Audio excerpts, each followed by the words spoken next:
And then this is my favorite one, and I'll end with this.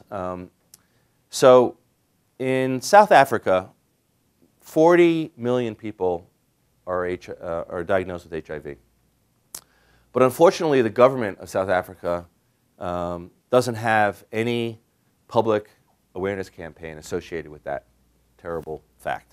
In fact, politically, it was taboo to talk about it. The government was in denial for many, many years. Recently, the president has sort of acknowledged it to some degree. But there is no infrastructure. There's no nonprofit organizations raising money to put up billboards. There's no PSAs paid for by the government or by others. And so there's a lot of fear, a lot of misinformation, and there's a great deal of death and sadness as a result of that. So a young woman who actually is HIV positive, whose family, half her family has died of AIDS, who runs a hospice, came to talk about this problem at an event in Maine 4 years ago, PopTech it's called, and asked for help in developing a way to reach the people of South Africa to help them know about how to protect themselves from HIV. And so we put together, I was part of a team that worked on this, and we put together some developers, some designers, and we started looking at the mobile phone system in South Africa. And at the time, there were 35 million text messages sent in South Africa every single day.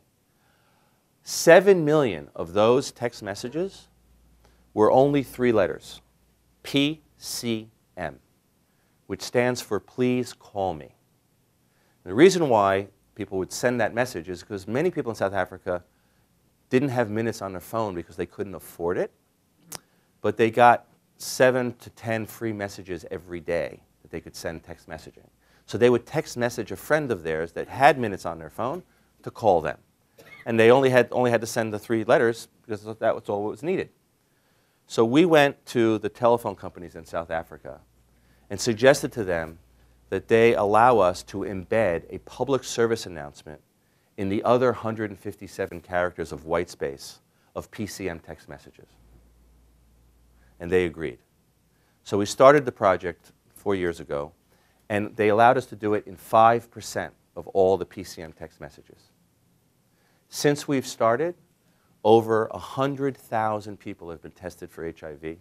Over 1 million phone numbers are in the database.